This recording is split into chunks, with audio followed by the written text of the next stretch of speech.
Mr. Subba Rao says, industries are expected to exercise social and environmental responsibility. What is the problem in implementing this seriously? Yeah, this is thank you for the question. I think it hits on the nail where, and I'm glad that this question is put up so that we can actually talk about. Uh, yeah, we have a legal regime which says that there should be a environmental social responsibility of every factories and unit, which they should adhere to when they are doing their. What actually happens, and I should go beyond the policy lines also. I mean, and we have earlier had some webinars on ahimsa, talking this issue of non-compliance to the regulations and the regulatory authorities, particularly in the mining sector. See, let us have a little holistic view. What I'm, and one of it is about here only. It is about being environmentally conscious.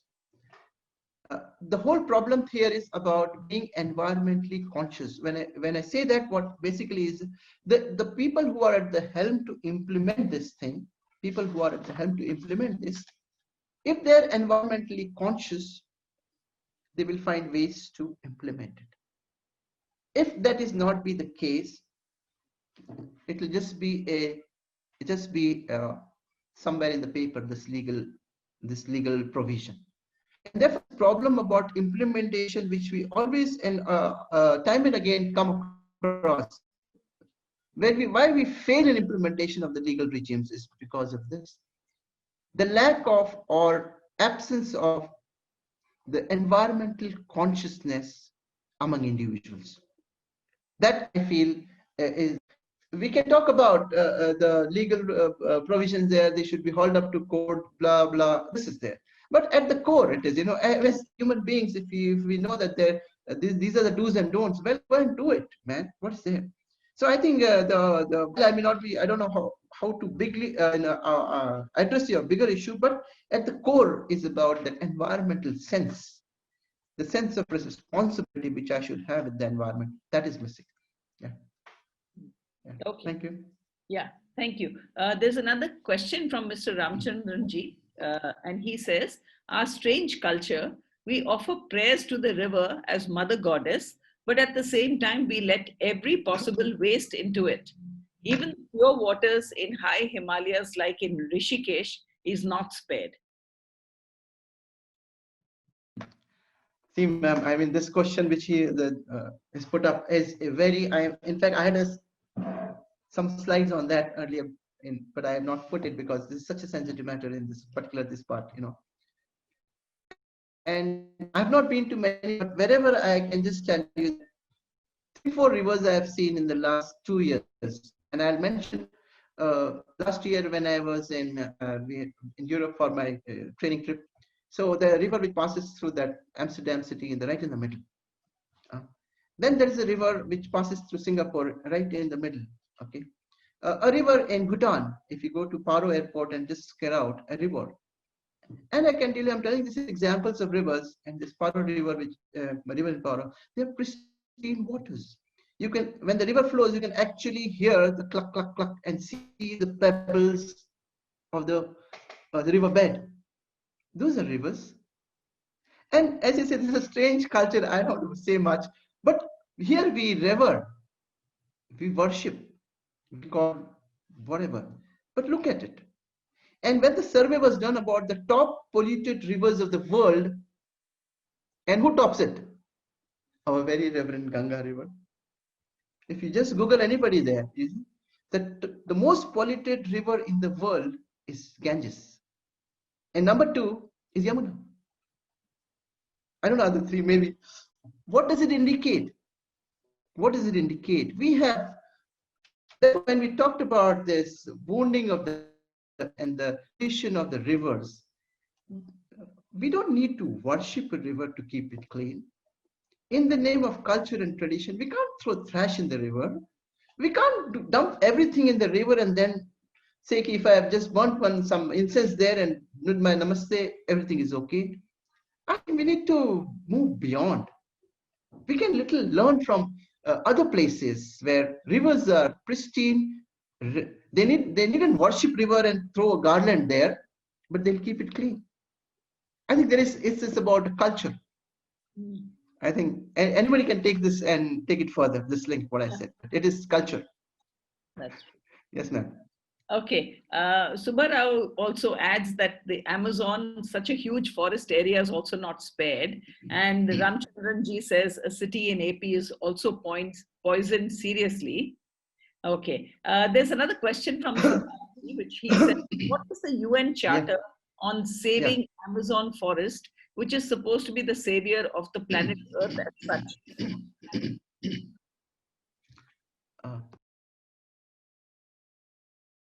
Uh, mm, I am not really conversant with the UN Charter, which talks about what would be the legal provision as far as felling of the trees in Amazon is concerned.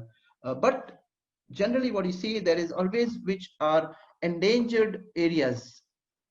They are protected areas. Even in our nation, each nation will have this sanctuaries and national parks and areas which are no-go areas, which are protected areas. So same applies there. I'll give you one. I'll just digress and give one example why it is why we are talking about only and the Amazon thing which is happening is a disaster. And their logic, Amazon, the people who was ruling there, their logic is you did your development, now you're stopping us to do. Let us do it. Allow us to. That's the logic they're giving. But times are different. Times are changed. We cannot have this logic today. We cannot have this logic today. And I'm giving an example today. In the state of Goa, if you see today, there is a huge agitation going on. There's a huge agitation going on for what? There's agitation going on because there is a policy which the plan of the government to make some railway lines passing through some forests to connect the port with the mining where the coal mines are located, so that the coal is transferred, some kind of thing. So it's going to so much forest will be cut, so much trees will be cut. What is the logic of the government or what the powers that we have to do this because this is a developmental thing. Our energy requirements are so much, and we have to do the mining and take the coal and blah, whatever. If you see, and I have a slide which I want to show. 1 minute. Can I? 1 minute. 1 minute. I want to show this CO2 emissions. And therefore, the whole drive of the world is how we can reduce the fossil fuels and go to renewable energies like wind power, solar energy. And now technology has become much conducive for harnessing coal, harnessing the solar energy and the wind energy. So there is a movement that side, and therefore the attempt worldwide is to phase out this coal, as we see here. This powering past coal alliance. This is here, and this is their aim. And at this moment, these many countries, if you see here, there are 12 countries, including Estonia, of which our Pravinji is the consul, honorary consul. They have given up coal. They have given up coal, or they do not have coal as a energy source. Why I put this and why I wanted to point it out is the logic of the government here is our coal requirement of this country is 1 billion tons a year. At the moment, we are producing, say, around 750 billion tons. We want to, and 250 around is imported. Government says we want to bridge that gap by mining more, by increasing our capacity to mine so that we don't have to depend on coal. See how flawed this is. One hand, the movement in the world is towards giving up coal, and it says there is no coal in the future. Coal has no place for the future. Here is here trying to increase our capabilities to mine coal. So if you see, there is a disjoint between what is happening. And just to answer the essential earlier question, why the forests are being cut, this kind of logic will be there somewhere. This kind of refusal to take a holistic view, to take a macro view. This is a classic example. Now, these facts are not, these are there out in public domain. And policy makers of this government, of whatever government, or wherever they are well aware. So when I talked about individual environmental consciousness is important, which is the key here. If the policymakers are conscious of their environmental thing, then they will take a decision that way. The decision making. So therefore, it is essential. Maybe in Amazon or in that Brazil country or wherever, if the individuals are environmentally conscious, then we can have better things, and we don't really need laws all the time. Yeah, thank you. All right. Yes.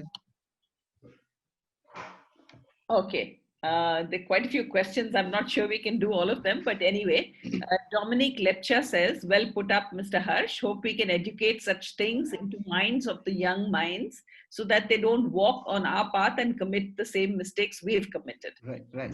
And Ashish Umre says, individual understanding and individual responsibility is altogether a must for positive collective results. Right. And he's absolutely right. Premji says, the earth works in a manner of self-correction planned through cause and effect. Our good actions will require less correction for the earth to heal itself. Right. Yeah, absolutely true. Yes, Isabella Simon says, how can we sensitize the Indian population regarding the environment and safeguarding nature? That's a question for you. Ma'am, I must humbly submit and surrender that that's a tall order. that is such a tall order, but we can make an attempt. And I must, good evening, ma'am, Isabella, ma'am. Thank you for joining in. And I must mention that when we were in this whole pandemic, what we have, in our small way, what we try to do is create this very awareness, what ma'am is talking about. And we drafted what is called as the Earth Pledge. We drafted the Earth Pledge. Now this Earth Pledge has 5 pledges. Okay, I'll take it out. Oh yeah. So there is an Earth Pledge we drafted. Okay, and if I read one of it, it says I'll just read one. I pledge my allegiance to the planet Earth and the flora and fauna and the human life it supports. And there are 5 pledges. What we are doing it in our thing is we in the start of our webinar, we make some students read it. Anybody, so they will read it, and we'll give them certification as children ambassadors for Earth Pledge campaign. So they go and talk to their other friends, and so we have been able to pull quite a few people all over. I mean, one of my colleagues or friends from Korea, he got it translated in the Korean language, so he's spreading it there. One of my friends got it translated in Nepalese language. One of the monks got it translated in Pali, Buddhist monk. What I'm trying to, in short point, is the campaign, the environmental consciousness has to be essentially rooted in the young minds, in the minds when they are young. And once that consciousness is there, and it therefore keeps, and that's when they grow up, those children grow up, they will be the better ambassadors for safeguarding the planet.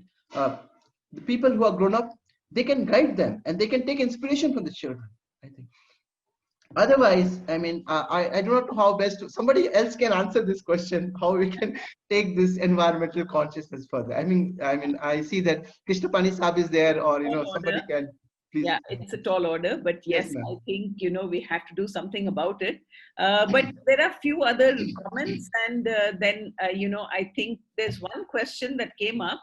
Dr. Mohammed Hussein Sharif says, my question to everyone, India has been a targeted country for dumping e-waste, as well as 67% of sewage plants are released in natural water bodies. Only 32% of it's treated and reused. No ministry is concerned about the havoc it may result. Who should do the work, sir? Our bureaucrats are also mum or silent. Yeah. So, who will answer this? I don't know. I think it's a very individual thing, and we have to take on the responsibility ourselves. And if each one actually takes on some responsibility for how they are managing themselves, I think automatically things will change. But if we tell people to tell us, lay down laws and impose the law, that's a very difficult way to actually manage. I think it has to come from within us. Yes, yeah, rightly, ma'am. I mean, when you talk about environment, there are two actors, big actors. Of Yeah. course, we always see the government, the Yeah. policymakers, the leaders, but people have an equally vital, important role here. What we are seeing, Yes. people, people, and they can really make a difference. They they can have this environmental. There are some slides here. If we have environmental friendly lifestyle, Yeah. environmental friendly life. So I am not going to do, these are do's and don'ts for individuals. It doesn't need a law. It doesn't need a law. For example, I can say that we can consume less, waste less. It doesn't need a law. It doesn't need a law. I can avoid using, those plastic stuff. I can do that. I can stop using when we ordering food from outside. They'll give in that boxes, plastic Yeah. boxes. I can stop that. I can stop using every time I go out buy this mineral water. I can just carry my one metal bottle. I can do that. These are individual do's and don'ts. These are lifestyle things. And so I think it is all about being in a enlightened, or what is say, simple lifestyles. These are lifestyle choices which individuals can make. And since we are on this topic, I want to emphasize this one point. And this is for everybody, please. And don't mind, I'm going to show one slide. Very important. And because we are on how to do that. Yeah, this is very simple. This is what I'm just trying to show. It's very simple. All of us, I think we went to school. At that time, first we used to use pencil till class 2, 3, I think 4. Then after 4, we graduated to pen in the schools. The teacher will allow us to use pen. So when you use pen, I remember, and I distinctly remember, and many of the present here may remember, we had to use a fountain pen. We had to use an ink pen. And ball pen was a big no-no. We have to use a fountain pen. It will be very messy, or short will get dirty, the whole ink will spill. But we never knew ball pen. I mean, the fountain pen was what was to be used. And the revolution of development has come in with these ball pens, the use and throw culture of ball pen. And we see, this is the statistics of 2018, what I could get. And it says about, in USA, about 1.6 billion pens are thrown away. And that is USA. And where do they go? They will go here and find here all this dump. And if we add the whole number, where does it? It becomes, numbing. So what do we do? It's very simple. My suggestion is to all my dear colleagues and friends and people who are watching here, if you use a fountain pen, it is for keeps. It will go on for years. All we need to do is fill some ink here. It will be a little messy, no problem, wipe it out. This is a bane. When I talked about environmental consciousness, it starts with the school. We had a session here when we called some school teachers and principals, and I gave this mantra. Please restore or go back to what we were doing earlier. When the students are going to use pen, please insist that they use fountain pen and not ball pen. It may seem a very small thing, but I think small things make big differences. It will make a difference. When a child starts using ball pen, fountain pen, he's always environmentally conscious. He goes to school, then he'll not litter. The child will, whenever he comes across anything. I think this is we can say the pen is mightier than the sword, but this is here a weapon. It is a weapon for environmental protection. I would say this. Thank you so Thank much. you. Yeah, thank you so much for that. I don't think we have too much time left now because we already crossed the time. So I'm sorry we can't take the other questions, but I will ask our program director, Krishnapani K.C. Raju, to talk a little bit from a spiritual perspective on the environment, and then for the vote of thanks from him. Krishnapani ji. Thank you, Beena ji. Harshvardhan ji, it's been a great pleasure. I'm delighted, and I'm really, inspired by the kind of commitment you have towards the environmental well-being. In fact, as you pointed out, if our, if the United Nations were to be wise enough in 1948, they should have first adopted a rights of the earth charter instead of rights of the human beings. They should have started there so that they would have put the human beings in their right place. We think that we own the earth and we occupy the whole thing and think that the whole thing belongs to us, which is not true. It's absolutely not true. And we are simply making, so many species simply are vanishing. Of the water, of the earth, of the air, everything, so many species are simply becoming extinct on this earth, which have been serving the earth for millennia or even millions of years. And now I hope it's not too late, but from a spiritual connect, you have already brought that point. You might not have used the term spiritual, but you have actually touched the spiritual connect when you mentioned that we should be conscious and become frugal in our lifestyle. And this consciousness is something which has to work on in us on a day-to-day, hour-to-hour basis. What is it that I use? How much do I use? Where do I get it from? And the ancient Indian tradition has always been to revere and respect the rights of every creature, every being. So you see, it is the right of every creature to seek happiness and welfare. Whether they are bipeds or quadrupeds or insects or birds or anybody, they have the right to be happy and to take care of their own welfare. This has been, see, I don't want to take much time, but there are several Shanti mantras which actually bring this to our notice and want us to do this. But it's high time now, at least all the listeners who have participated today, we should take a pledge, which Harshvardhanji, I request you to share it in the WhatsApp group so that we can also put it up in our homes and then look at it on a daily basis, because as Ashish mentioned, it starts with the individual.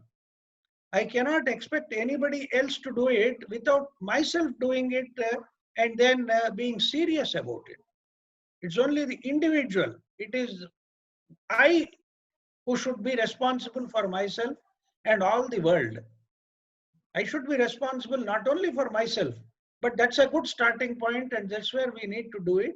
And there can't be anything else. You have brought out that point very well, that there may be laws, there may be rules, there may be procedures, there may be courts of law, but nothing really comes out of it. At the end of the day, with total impunity, we are simply, refusing to listen to anything and do whatever we feel like. And I am reminded of that beautiful quote which says that the earth is not something which we have inherited from our ancestors. It is something which we have borrowed from the future generations. It is something which we have actually borrowed from the future generations. And when you borrow something, you have the obligation to repay the principal and the interest on it. But here we are doing exactly the reverse. We are absolutely leaving nothing for our future generations, and the earth could become barren in the next 40 or 50 years. By the turn of the next century, I don't know whether human beings are going to be there or not. That's the kind of crisis we have created. And unless we educate ourselves and our future generations about it and adopt a very frugal life, a very happy, frugal, and self-contented life, instead of driven by consumerism and driven by the economy being run on consumer demands being created, which were not there earlier. As you have rightly pointed out, when we were children, we never had any of these things, and we were much more happy. So this, I think, is a very serious issue, and I'm extremely happy and extremely thankful to Harshvardhanji for bringing this environment connect with the human wellness. And there is no option now. We have run out of all alternatives and options, and we need to take it very seriously. And I'm very happy about the organization which Harshvardhanji runs, Ahimsa, and we are extremely happy for the close association with which we have between Harshvardhanji and Rtambhara and his organization. And I, for one, would like to make a pledge to be very conscious about what I do. And I hope others also would take the example and get inspired by Harshvardhanji. And lastly, I would profusely thank you for this wonderful session you have conducted. I could see see your conviction and intensity with which you were talking about this subject.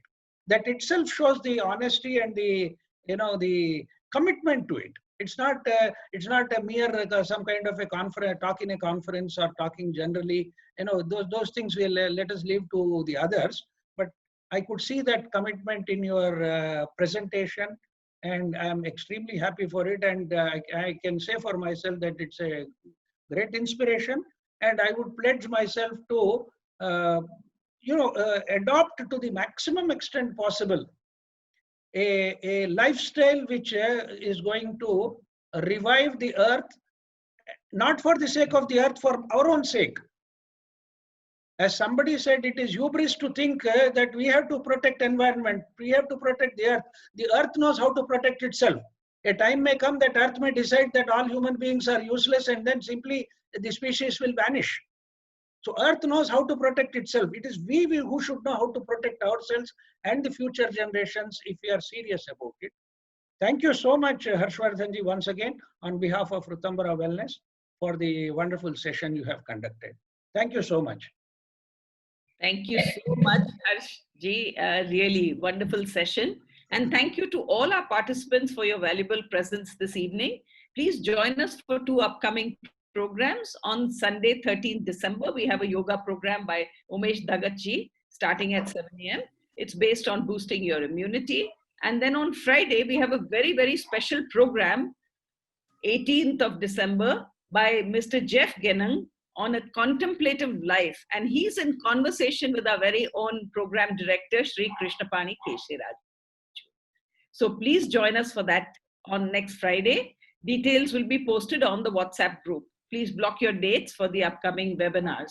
And at Rtambhara, we look forward to your presence every Friday, where we bring you interesting topics on holistic wellness and the arts, delivered by a host of distinguished, knowledgeable speakers.